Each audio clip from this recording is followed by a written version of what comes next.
Hi, my name is Claudia Quintanilla. I live in Toronto, and today we're going to do the final video about Betty. And it's 3 things that I want to talk to you about my new Betty. Number 1, what is the difference in terms of the things that I have to structurally make difference in this new Betty. Second, I want to talk a little bit about the difference of the yards that I use in Betty because it's actually make a huge difference. And last, I want to show you how to wear this bigger lasso ball in this Betty and how you can wear it with different jackets, how you can wear it with a coat, how you can wear it with a suit, how you can wear it in different ways. I hope that all of you have a very good new year. And let me get into how I finished my Betty. I didn't finish it on time.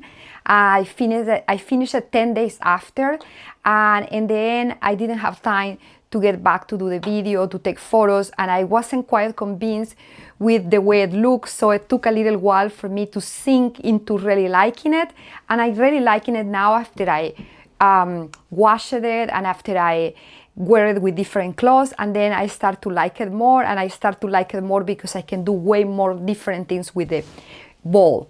But number 1, I want to talk about the different things that I did in terms of changing the sweater. So structurally, I did few things different. Number 1, I separate the ball from the body. I have sewed it the same that I did with the first Betty.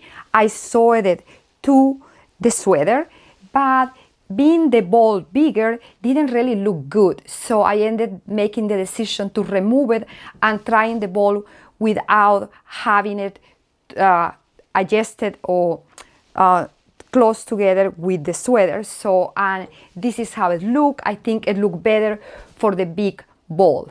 The another thing that I changed is that in the sleeves, instead to make the sleeves just with one thread of mohair, like I did in this one, I make it with 2 threads of mohair, and I use a little bit of a bigger needle because I want to have bigger sleeves, because my hope with this new Betty is that I was going to be able to wear it in the winter time outside without having to layer another sweater. I just want to wear one sweater, and I want to be able to wear my jacket or my coat, or sometimes just even like a vest, and be able to go out with this Betty, and that it went fantastic.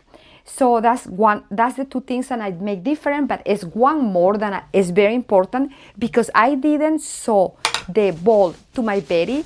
I went back and I pick up here and I did like 2 or 3 rows of ribbing because I want to give better finish to the piece, because in this case the whole neck was covered by the ball, and in this case it's not if I made the decision to remove it. So that's the reason why in the end I went pick them up and I make a bit of a neck in here. I maybe can get close up of that because that is make a difference in the structure of the piece if you want to remove your ball.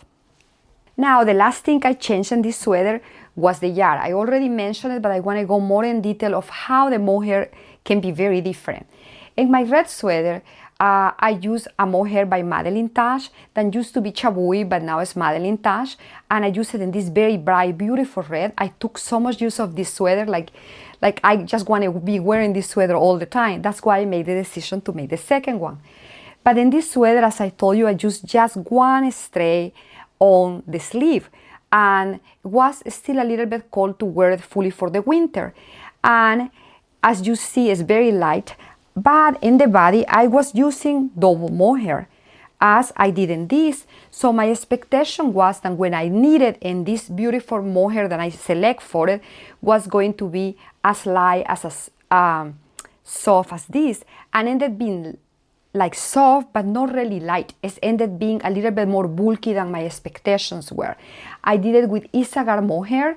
I think it's an excellent mohair. I work with this Isagar mohair a lot, but I must say that I wasn't expecting when I double it to be this hairy and this thick. And I wasn't really happy with the color because I didn't find that the color had any shimmer, any like, I couldn't see any silk or the shimmer than the mohair naturally have. I find that this sweater is really opaque for my expectations. So I can say now that I was more happy with my red sweater than with the green in terms of the texture of the sweater. But I think this sweater that I did with the mohair with Isagar is fantastic in the sense that it's really warm. Like, in fact, I'm cooking here right now. It's really warm and it is very light, although it's so warm. It's as warm as if I was wearing an alpaca sweater. So that I like. I do like the ball to be bigger for using it as an accessory. Another thing that I figured out that I like a lot is that the ball can be used as different scarf, can be used in your hair and can be used like a piece that look really nice with your coat or with your jacket. So I want to show you a little bit of how I would make this more stylish. I'm gonna have to move from here because I'm gonna have to stand up to put the coat, and I want you to see it how it look with the coat.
Say thanks to all of you, the ones who participate in my Betty Knit Along, and I would like to know if you change anything in your Betty. I'm really curious.